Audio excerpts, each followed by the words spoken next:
Hey everybody, HomeSliceHenry here, and after playing some sets today, I've come to the conclusion that Close Combat Shadow Primeape might be the most cracked Pokemon you can possibly use in the current Open Grey League. Primeape's combination of insane damage and insane pacing makes it a Pokemon that can very easily run away with games. The team I ran today featured Grumpig as the lead, with Shadow Primeape and Fearow in the back. A bit of a glassier team, but this team ended up providing incredibly good results as I went 11-5 across the 16 games that I played with it. So, without further ado, let's hop into the matches, and let's go Shadow Primeape. Hopping into game number 1, we've got a very cool pick from my opponent as I lead Grumpig into a shiny Regidrago. A shiny Regidrago at 1500 combat power is just such a flex. I'm going to put up the shield. Unfortunately, I do get Vice Grip baited, and my opponent is going to be sending in a Volt Switch Fortress. Volt Switch Fortress, not particularly fun for my backline to see, but with the amount of energy I already have on Grumpig is going to be able to make life very uncomfortable for my opponent. By landing a Shadow Ball, they're now pretty close to Dynamic Punch range. Dynamic Punch will grab the first shield, and the pacing on Grumpig is relentless as I'm able to make Dynamic Punch number 2. Now, I've gotten both shields down from my opponent, and that is exactly where you want to be if you have a Shadow Primeape.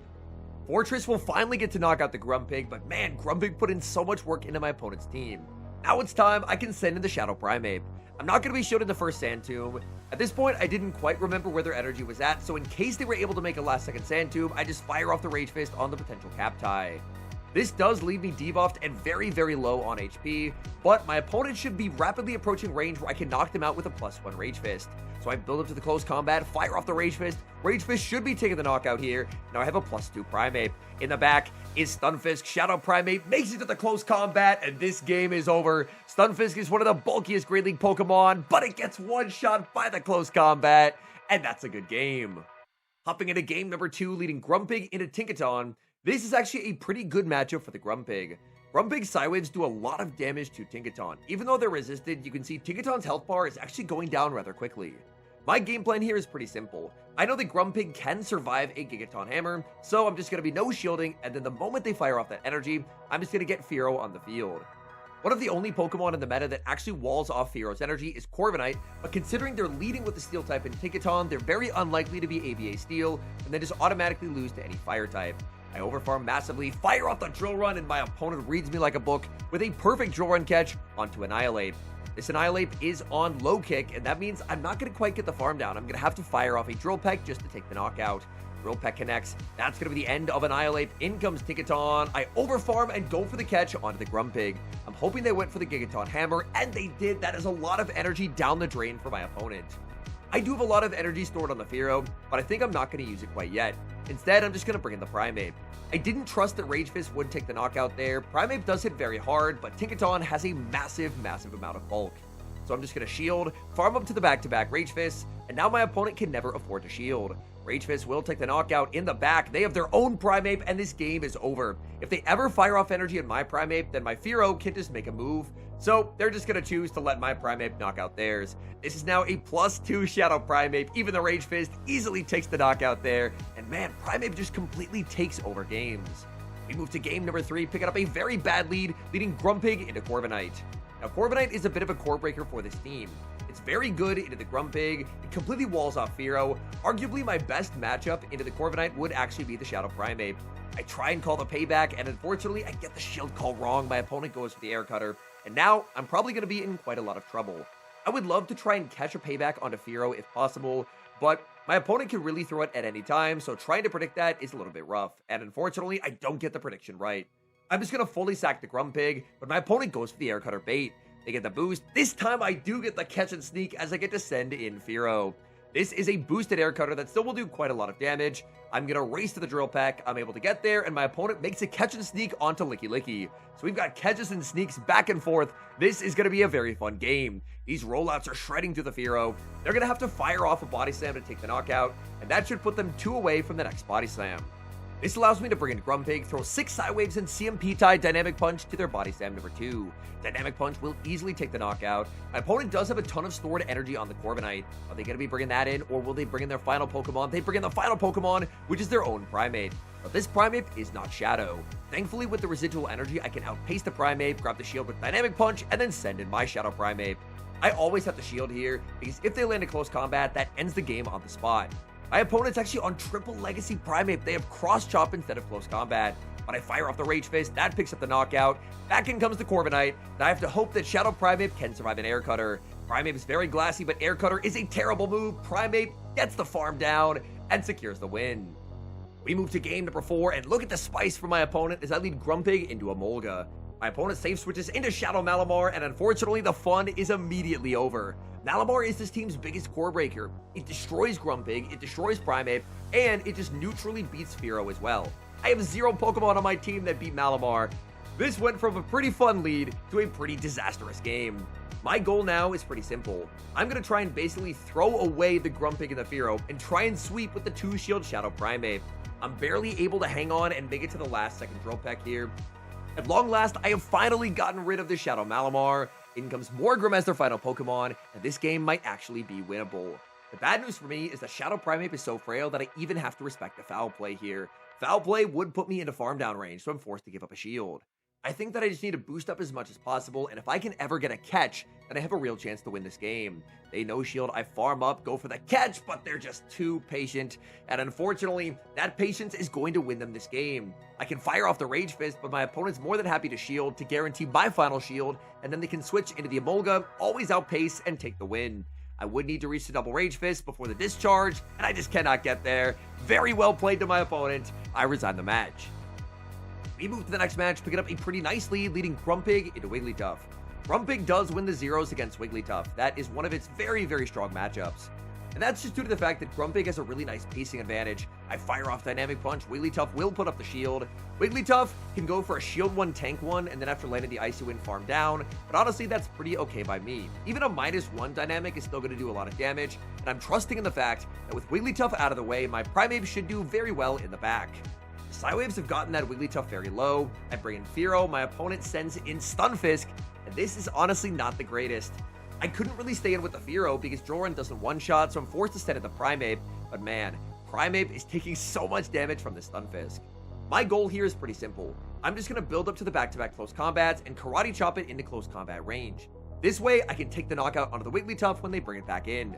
Close combat will take the KO. I'm just blind throwing close combat. My opponent sends in Annihilape, and I have made a very big error. Close combat is double resisted, still does quite a lot of damage. In comes the Fearow. Fearow farms all the way down, and it turns out even with accidentally close combating an Annihilape, we're able to get the win. Great lead in the next match as Annihilape returns, but this time it's led into Grumpig. My opponent throws a counter, safe switches into Corviknight, and Corviknight is again a problem Pokemon for this team. I stay in to fire off Dynamic Punch. My opponent is going to put up the shield. I'm going to bank energy and then send in the Fearow. Fearow is basically just going to be a damage sponge in this match. I'm trusting in the fact that if I've seen Annihilape and I've seen Corviknight, the third is going to be Licky, and they are ABA weak to the Grumpig. Corviknight lands Payback. That is devastating damage, but I do have a pretty high-ranked Fearow. I'm able to hang on, make the Drill Peck. Drill Peck doesn't do a lot, but hopefully this puts the Corviknight into Dynamic Punch range. So I send in the Grumpig, race to the move. I'm able to get the outpace. Dynamic Punch does not take the knockout. 1 HP survive from the Corviknight. I have to hope this is not the Payback, and it's not. It's only going to be the Air Cutter. Back in comes the Annihilape, and this just confirms my suspicions that it is, in fact, going to be the Licky. They will get a counter down here. So after shielding up the Rage Fist, I fire off the Shadow Ball mid-counter, and I'm just going to need to send in Primeape and make sure that my opponent does not catch the Rage Fist. That's their win con. I'm reading it's Licky. There's the switch into Licky, and this game is over. We now get to build up to the back-to-back close combats. We already close combated an Annihilape last game. We're not making that mistake twice. I just love that close combat can just make entire Pokemon disappear. Licky down for the count. Back in comes their Annihilape. Arguably, this might have been in close combat range, but I was unwilling to risk it. I just wanted to take the win. Rage Fist knocks out the Annihilape, and we're able to get that game. The next match is actually a rematch against the Emolga player from earlier. I know they're going to be safe switching Malamar, so I blind switch a Fearow into Emolga, and it pays off as my opponent goes for the exact same game plan as they went for before. Suddenly, Fearow is not behind on energy. I'm able to land the Drill Peck, and that is a lot better of a start to this game. My Fearow will get knocked out by Superpower, but I still have a full HP Grumpig, and now I can send in the Primeape. Primeape trades a few Psywaves of damage for an energy head start, and being up energy is all Primeape could have ever wanted. Now, I'm just going to spam out Rage Fist after Rage Fist. Emolga successfully calls that I do not have Ice Punch, but Emolga, while it can output a lot of damage, is not known for its bulk. This charge will be shielded. I return fire instantly with the Rage Fist, just boosting up my Karate Chops more and more. The win con to me seems pretty straightforward. If I can Karate Chop down the Emolga, I can win this game. I know it's the Morgrem lurking in the back. Morgrem would not appreciate the close combat. We get the farm down. In comes the Morgrem. I throw 2, wait the turn to ensure the Sucker Punch lands before the close combat debuff, and then build up to the back-to-back. Close combat shielded. There's close combat number 2, and we get our revenge. One of my favorite aspects about playing on leaderboards is you frequently get to re-queue the same trainers. So if you lose, you've got to figure out a way to win. And luckily, we were able to figure out the win con and get the equalizer. We pick up a terrible lead in the next match as I lead Grumpig into a Dragon Breath Shadow Giratina altered. I haven't seen a Giratina played in quite some time. That is an inspired pick. That is incredibly cool for my opponent. Landing a Drill Peck actually gets them very, very low. Suddenly, the Giratina might even be in Psywave down range for later in the game. They grab a shield with Ancient Power, they send in Tinkaton. I build up to the Drill Peck plus the Drill Run, and I decide to full send. I'm calling that my opponent will not put up the shield, but they do, and I'm just going to pivot out and send in the Grumpig. Grumpig is basically just getting sacrificed at this point. I'm trusting in the fact that Fearow Energy and the Shadow Primeape will hopefully be able to win me this game. It would be really nice if Bulldoze did not take the knockout here. Bulldoze does not take the KO. Even with the debuff, I'm able to hang on and make the Shadow Ball. Shadow Ball will do some very nice damage onto the Tinkaton. Tinkaton does get the Fairy Wind down, but suddenly, this feels a lot more manageable. I bring back in the Fearow, fire off the Drill Peck. I'm hoping that they're low enough that the resisted Drill Peck will take the knockout, and it does. That's the end of Tinkaton. Back in comes the Giratina. Giratina going to be instantly met with the Drill Peck. Drill Peck takes the knockout, and I need Primeape to win the ones in the back. In the back is Shadow Drapion, and unfortunately, I remember this matchup from back in the day. I believe Shadow Primeape does actually lose the ones here. That's purely off the fact that Shadow Drapion just hits so hard with Aqua Tail.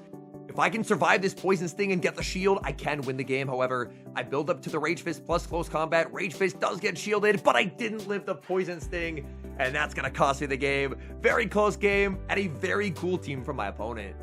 Great lead in the next match, Grumpig into Credilli. Credilli is not a Pokemon I've seen a lot of this season, but this team is very happy to see it. Primeape and Grumpig both absolutely destroy it. They're going to be shielding up the first Dynamic Punch, presumably just looking to debuff me with Rock Tomb, but even a -1 Dynamic Punch is still going to hit for so much damage. The good news is I just always have the pacing advantage. If I fire off Dynamic right before Rock Tomb number 2, my opponent does not want a double shield, but they are basically in perfect Karate Chop down range for the Shadow Primeape. So this should be a pretty straightforward game. I can get the energy lead on Primeape, and Primeape energy just goes absolutely everywhere. So now I exit with energy. My opponent sends in Charjabug. I try and throw 1 in the move, but you can see right there, if you rewind it, the game forces an overtap, so I accidentally end up throwing on alignment. That was not the goal, and giving them a free Volt Switch may have just lost me the game. I fire off Rage Fist. They end up no shielding. They build up to the back-to-back, and I just can't really afford to shield. I'm just going to be sacrificing the Primeape. Discharge takes the knockout, and I bring in the Fearow. With that Peck going through, they shouldn't be able to land another Volt Switch for the remainder of the game. In the back, what is this doing here? There's a Gastrodon. Gastrodon, a Pokemon I haven't seen for quite some time, but man, Gastrodon is not good right now. Drill Peck will be shielded. My opponent throws on alignment. There is just no reason to throw an alignment there. All they're doing is just giving free energy over to the Fearow. I wasn't even close to the next Drill Peck. Even if my opponent can get a Water Pulse, Fearow is just bulky enough that the Mud Slaps plus Water Pulse will not take the knockout. So as long as my opponent doesn't catch, I will still be able to win the game. But it appears they're not running Water Pulse, they're actually just on Body Slam Earth Power. The Charjabug is in 1 Peck range, so they're never even going to get to land a Volt Switch. Drill Peck takes the knockout, and that's going to be a full Fearow sweep. The game did get a little bit tricky there with the accidental overtap into the throw on alignment, but luckily it didn't end up mattering. We get a terrible lead in the final match, Grumpig into Spiritomb. Spiritomb, a very inspired choice. My opponent banks some energy and sends out Tentacruel. That's one thing I really enjoyed about today's battles, is the players who are playing in the top 50 in the world were running some incredibly cool teams. I think boosted close combat would take the knockout here, so I go for the Rage Fist bait, but that's a stone cold bait call from my opponent. That puts me in a really rough spot, as I will be able to win switch advantage, but unfortunately, I am now down a shield. My opponent sends in the Spiritomb. I launch the close combat just to try and reduce the amount of farm my opponent gets, and thankfully it makes the Sucker Punch KO. I send in Fearow, they fire off the Rock Tomb, I put up the shield. Even debuffed though, Drill Pecks will do quite a lot. My opponent pivots into Celio, I respond with the Grumpig, and this endgame is going to be a little bit tricky.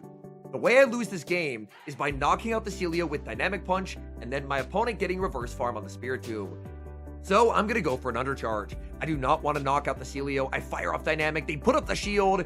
They fire off the Body Slam. This is going to be the end of Grumpig. However, as long as I manage my energy well on Fearow, I can now win. I send in the Fearow, fire off the Drill Peck. I hope this is enough to knock out the Shadow Celio. Celio does have some good bulk to it. Drill Peck does take the knockout. Back in comes the Spiritomb. I overfarm as much as I dare, and I'm going for the Drill Peck. I need this to be enough. Come on, Fearow. Drill Peck knocks out the Spiritomb, and that is a good game. All in all, this team was honestly incredible for me today. This team went positive every set that I used it. I think it was 4-1, 3-2, 3-2, and 1-0 in the next set, where unfortunately afterwards I just ran out of opponents. Still holding strong in the 3300s, but Shadow Primeape was just incredible. I know the secondary charge move on Primeape has always been a bit of a debate. In some metas, Ice Punch feels better. Some trainers run the triple legacy with Cross Chop, so that way they have 8-turn fighting coverage. But personally, right now, I feel that close combat is the way to go. Especially in that first game when the double boost in close combat just fully one-shot a Stunfisk. Stunfisk is one of the bulkiest Great League Pokemon. Almost nothing neutral ever one-shot Stunfisk. And yet Shadow Primeape was just able to fire off a charge attack, and the Stunfisk was gone. Playing that game, my jaw was on the floor. I was not prepared for that to KO. I knew it was a double boost to Shadow Primeape, but still, nothing neutral ever one-shot Stunfisk. But Shadow Primeape, that damage output is just incredible. This team is definitely on the more anti-meta side of things, having a Grumpig and a Fearow, but both the Pokemon really felt like they held their own. Fearow's ability to be extremely flexible as a safe switch, especially into teams where it's unlikely for them to have a Corviknight in the back, like for example if they're leading an Empoleon. AVA Steel, not too common overall.